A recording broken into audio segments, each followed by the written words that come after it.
I want to share with you some micro habits that will help to level up your life and increase your feminine energy.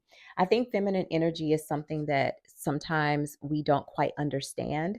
And so, what happens is we move in this way that we think that we're operating from feminine energy, but really we actually aren't. We're just putting on the facade. So, I am going to help you with these micro habits to help you elevate your feminine energy and just level up your life altogether. Number one is practicing self compassion every single day. Affirmations are really good here. I remember a time in my life where self compassion was very, very distant in my life. I didn't know how to do it, I didn't know how to cultivate it, I didn't even really know what it meant. And so, what really helped me was repeating certain words and sentences to myself every single day. And y'all, I'm not going to lie, at first it felt so weird because it wasn't my reality. For me to say, you are deserving of all the good that will come your way. You are prosperous. You are abundant and beautiful. All these things weren't that it wasn't reflected in my life at that time. And so it felt counterintuitive to where I was in my life. But you see, when you're speaking words, sometimes you have to speak words for your future and not where you are currently. Okay. Number two is move with grace. Sis, if you are of a certain age, it is now important to prioritize stretching, yoga moves, dance moves, anything that allows your body to move with its natural feminine energy. I am all things feminine, honey. All things feminine. And partly I've been that way, most of my life. There are some sides that have been more masculine driven, but when you think about feminine energy, it's really like the ocean wave, right? When you think about an ocean wave, you've got a wave that's just going with flow, right?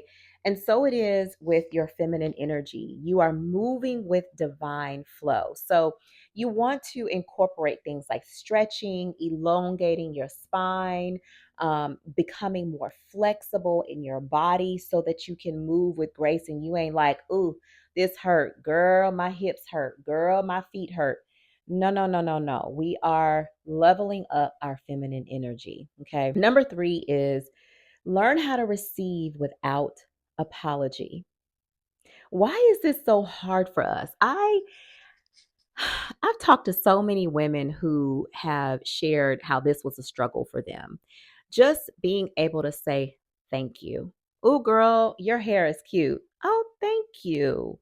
Girl, I like that dress you have on. You know what? I appreciate that. Thank you. I did too. That's why I bought it. As opposed to, oh, girl, I had this in the back of my closet and I just decided, no, no, no, no, no. We're not dimming our light. We're not apologizing for stepping out with our best foot forward and receiving compliments, receiving gifts, and feeling okay about it. I remember when I was increasing this area of my life, I would intentionally do things like I would say, okay, Lord, I'm going to take myself to lunch today, but I want someone else to pay for it. And that probably sounds crazy to you, but this was me practicing my feminine energy. You see, feminine energy has a way of drawing.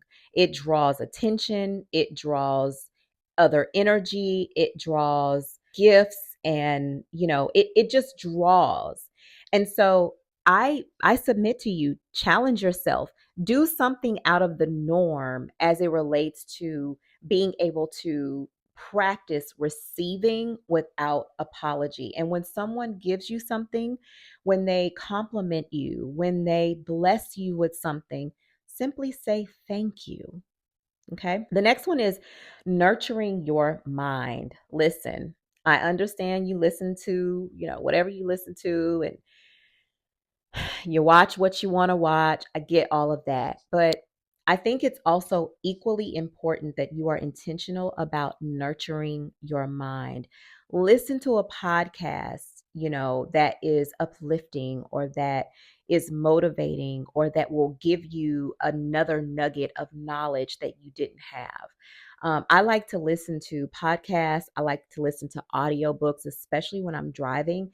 Typically, you won't hear music in my car unless I have like other people and there's like a social situation that's happening. But if it's usually me in the car by myself, I have something in my car that is playing, that is cultivating my mind, that is giving me something else to think about. I like to listen to financial videos while I'm driving because I'm always looking for ways to increase my finances. So find ways that you can nurture your mind, even if it means just being quiet.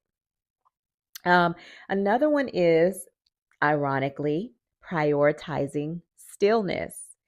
This is an area that I think sometimes people struggle, especially women. We struggle with this because being still sometimes to people translates as you are doing nothing.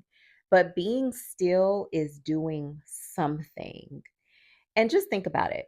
I want you to do this activity with me right now.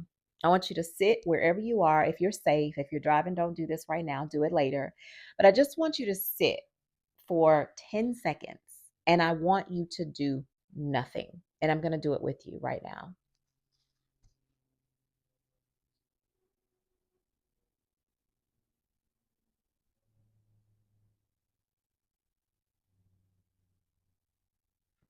How good did that feel?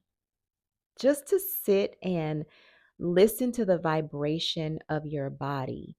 The one thing about being still is it really allows us to, one, get quiet, two, allows us to listen.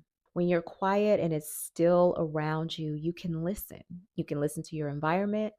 You can listen to the thoughts that are going on in your head. You're just listening. And then number three, it also allows you to receive instruction. Now, the instruction part typically comes from Holy Spirit or from our intuition downloading things into us. But if we're not quiet enough, if we're not still enough, we can miss it, right? Being still also allows you to just get grounded. Just get grounded in your body, getting grounded in your mind. Stillness is one of my absolute favorite things to do. Prioritize that, okay? And then another micro habit that I would share is embracing your strength, but also embracing your softness. All too well do many of us know all about being strong.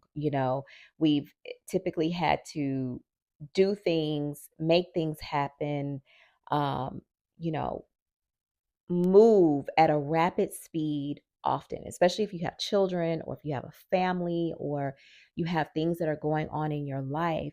You naturally operate from a place of like get things done, which is very masculine energy focused.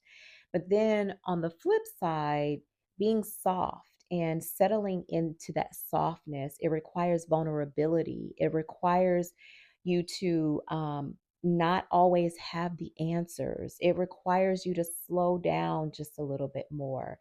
And sometimes people get very uncomfortable operating from that place. But I want you to practice not only operating from your strength, but also operating from your softer side.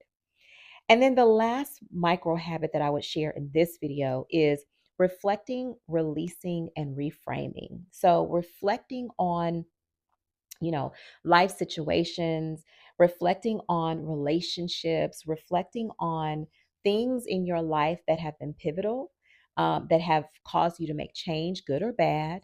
And then releasing hurt, releasing things that have, hurt you in the past, or maybe it served you at some point in your life and it no longer serves you. That could be a person, that could be a thing, that could be a place, it could be a habit. So, learning how to release that and then reframing your mindset, and focusing on things that you want to accomplish, things that are bringing you up, elevating you to the next level. So, I hope that these micro habits help you. They certainly have transformed my life. I'm not perfect in any of these areas. However, I am progressing in all of them, and I hope that you will do the same. So I'll see you in the next video. Bye, sis.